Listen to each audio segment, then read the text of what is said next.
Oi, pessoal. A aula de hoje é sobre integrais impróprias e é baseada em material que está na seção 7.8 do livro de Stewart. Até agora, nós lidamos com integrais definidas quando as integrais tinham um limite superior e inferior finitos, ou seja, elas eram integrais definidas em intervalos fechados limitados, do tipo AB. E o integrando f era assumido ser ou uma função contínua no intervalo AB, ou, no máximo, poderia ter um número finito de descontinuidades finitas. Então, descontinuidades finitas são aquelas descontinuidades tipo salto ou tipo descontinuidade removível. Bem, hoje nós vamos lidar com integrais definidas em intervalos infinitos ou funções integrandos com descontinuidades infinitas dentro do intervalo ou nas extremidades do intervalo. Então, a gente vai supor que você pode integrar no intervalo do tipo menos infinito até b, ou a até mais infinito, ou menos infinito até mais infinito. E com funções integrandos que podem ter limites infinitos numa das extremidades ou no interior do intervalo. Bom, esse tipo de integral indefinida, em que você tem ou um intervalo infinito ou uma função f com limites infinitos em algum ponto do intervalo, com assíntotas verticais, se você quiser, esse tipo de integral tem um nome, integral imprópria. É diferente das integrais próprias que a gente viu até agora. E tem dois tipos de integrais impróprias. Aquelas em que o intervalo é infinito e aquelas em que você tem uma assíntota vertical. E veja, é perfeitamente possível que você tenha, para uma certa integral, ambos os tipos presentes ao mesmo tempo. Você pode estar falando de uma integral no intervalo infinito de uma função que tem limites infinitos no meio do intervalo. Bem, então vamos ver como é que a gente define as integrais do tipo 1, ou seja, no intervalo infinito. Tem três tipos de intervalos infinitos para considerar, e apenas três.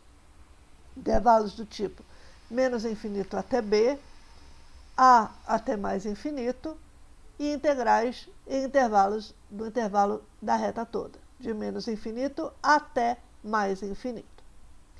Então, para você definir a integral de menos infinito até b de uma função f de x, você precisa ter as seguintes condições satisfeitas. Primeiro, as integrais de um número finito t até b de f têm que estar definidas para todo t menor ou igual a b. Então, para todo t menor ou igual a b, você tem que poder calcular a integral de t até b. Além disso, as integrais de t até b de f de x têm que ter um limite bem definido, tem que ter uma tendência, um valor bem definido de limite à medida que t se aproxima de menos infinito. Se essas condições estiverem satisfeitas, aí sim você define a integral de menos infinito até b de uma função como sendo o limite, quando t tende a menos infinito, da integral de t até b de f de x dx. A integral de a até mais infinito é definida de uma maneira análoga. Você precisa ter a integral de a até t definida para todo t maior ou igual a a. Você precisa ter que as integrais de a até t de f de x dx tendam a um limite finito, e aí você define a integral de a até mais infinito como sendo este limite. Bem, se você estiver integrando de menos infinito até mais infinito, então você usa as primeiras duas definições para definir a integral de menos infinito até mais infinito, porque você define isso como quebrando a integral em algum ponto. Então fica a integral de menos infinito até c, mais a integral de c até mais infinito. E qualquer número c fixo serve. Então você pega um c que seja conveniente, por exemplo, zero. Às vezes zero é um extremo conveniente para você dividir a reta. Você vai de menos infinito até zero e de zero até mais infinito. E isso aqui assume que tanto a integral de menos infinito até c, quanto a integral de c até mais infinito, tem que existir, ou seja, aqueles limites anteriores têm que existir. Vamos ver o tipo 2, a integral imprópria do tipo 2. É aquela em que o integrando tem um problema em algum dos pontos do intervalo de integração. Então, um problema do tipo uma descontinuidade infinita ou uma assíntota vertical, do gráfico, ou simplesmente é um limite infinito em algum ponto do intervalo.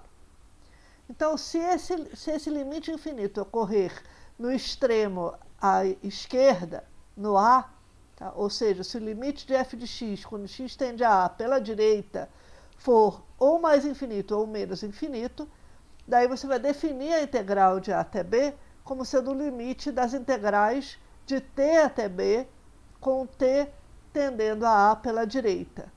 Tá? Assumindo que f seja uma função contínua no intervalo AB, aberto em A, fechado em B. Então, se f for contínua no intervalo AB, aberto em A, fechado em B, e f tiver um limite infinito em A, aí você pode definir as integrais de t até b, porque você está integrando uma função contínua. Essas integrais estão todas definidas para todo t maior do que A. E aí você toma o limite dessas integrais quando t tende a pela direita. Se esse limite existir, esse limite vai passar a se chamar integral imprópria de a até b de f de x dx. Analogamente, se a função f tiver um limite infinito no extremo à direita, tá? No extremo superior do intervalo, então você vai definir a integral de a até b como sendo o limite quando t tende a b pela esquerda agora, por valores menores do que t, das integrais de a até t, assumindo que f seja uma função agora contínua no intervalo fechado em A, aberto em T. Aberto em B. E, portanto, contínua no intervalo de A até T para qualquer T menor do que B. Então, essas integrais de A até T, elas vão estar todas definidas, e aí a única pergunta que se coloca é se o limite existe. O limite é quando o extremo superior tende a B. Nesse caso, se o limite existir, a gente passa a chamar isso de integral imprópria de A até B. E agora, e se o ponto onde a função f tem um problema, tem um limite infinito, se esse ponto cair no meio do intervalo? Aí você junta as duas outras definições, dois objetos que você já definiu. Você define a integral imprópria de A até B como sendo a integral imprópria de A até C, mais a integral imprópria de C até B. E agora esse ponto, na primeira integral imprópria de A até C, você está com uma integral imprópria em que a função tem um problema no limite superior de integração. Na integral de C até B, você está com uma integral imprópria em que a função tem um problema agora no limite inferior de integração. E esses dois casos já estão dados conta nas definições anteriores.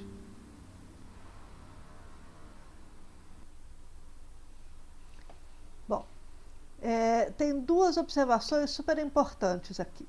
Primeiro, se o integrando for maior ou igual a zero, então a integral de a até b de f de x representa a área sobre o gráfico de y igual a f de x para x entre a e b, mesmo que você esteja falando de uma integral imprópria com um intervalo infinito ou com uma função f que tem um limite infinito no intervalo ab.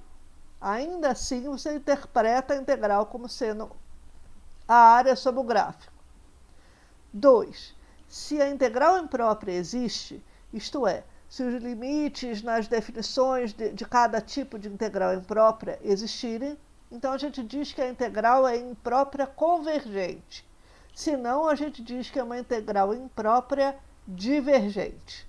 Então, se o limite não existe, o limite que define a integral imprópria, dependendo de cada tipo e de cada caso, se esse limite não existe, a integral imprópria é dita divergente. Se o limite existir, a integral imprópria é dita convergente. Bom, vejamos alguns testes de comparação que vão facilitar a nossa vida para determinar se uma integral imprópria é convergente ou divergente.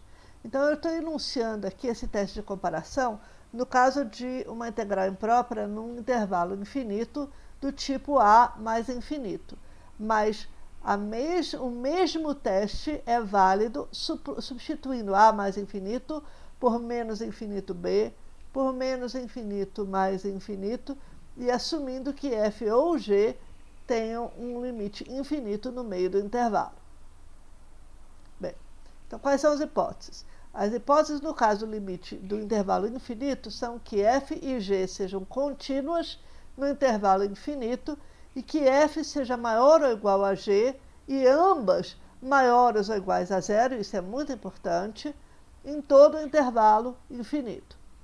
Então, nesse caso, sabendo que a integral de f, integral imprópria de f de a até mais infinito é convergente, podemos deduzir que a integral de a até mais infinito de g também será convergente. E, se soubermos que a integral de a até mais infinito de g é divergente, então a integral de a até mais infinito da f também será divergente. Por que isso? Qual é a lógica por trás desses testes ou desse teorema? A ideia é a seguinte: a integral de f em qualquer intervalo deveria ser maior ou igual à integral de g. E ambas deveriam ser maiores ou iguais a zero. Bem, se a integral da função f é convergente de a até mais infinito, como essa integral é maior ou igual à integral da g, a integral da g também vai ser convergente, porque a única maneira daquele limite de a até t não existir, no caso em que a função é maior ou igual a zero, é que esse limite tenda a mais infinito. Esse que é o dado relevante aqui. A única maneira, você tem uma integral de a até mais infinito.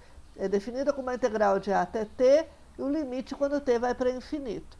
Se você está integrando uma função que é maior ou igual a zero, então a única maneira desse limite deixar de existir é que esse limite tenda a infinito. Por quê? Porque cada vez que você aumenta o t, você vai aumentando o valor da integral, porque o integrando é maior ou igual a zero. Tá? Então, não tem como esse limite deixar de existir por oscilações. Tá? Ou por limites laterais, porque você não está tomando limites laterais aqui, você está simplesmente tomando o limite em mais infinito. Então, se você sabe que a integral de a até mais infinito é convergente, é porque o limite das integrais de a até t de f de x, quando t vai para mais infinito, esse limite existe e é finito. E como a integral é maior ou igual à integral da g, o limite das integrais de a até t de g de x, quando t vai para mais infinito, também vai ter que ser finito. E, portanto, a integral vai ter que ser convergente. Analogamente, se você souber que a integral de a até mais infinito da g é divergente, ou seja, o limite, quando t vai para mais infinito, da integral de a até t de g de x dx é mais infinito, então, como a integral da f é maior ainda, no mesmo subintervalo, segue que a integral de a até mais infinito de f de x dx será divergente. Essa que é a lógica por trás desses testes. Você pode substituir o intervalo de a até mais infinito pelo intervalo de menos infinito até b e pelo intervalo de menos infinito até mais infinito e também por o intervalo AB em que a função f ou a função g tenham um problema ou num dos extremos ou no meio do intervalo. Bem, respeitando f maior ou igual a g maior ou igual a zero, se tiver um problema no meio do intervalo, no ponto C, no interior do intervalo, então tanto f quanto g vão ter que ter problema nesse mesmo ponto. Tá? Eu gostaria de finalizar a aula, esse pedaço da aula, observando que é possível que você tenha integrais impróprias que sejam ao mesmo tempo de tipo 1 e de tipo 2. Você pode estar com uma função integrando que tem uma descontinuidade infinita no meio de um intervalo infinito. E aí você vai ter que ajustar a definição levando em conta esse intervalo, esse elemento do intervalo infinito, onde a função tem um problema. Ok, gente? Então, para exemplos e exercícios referentes a esses conceitos, veremos isso na aula, na parte síncrona da aula. Até mais tarde.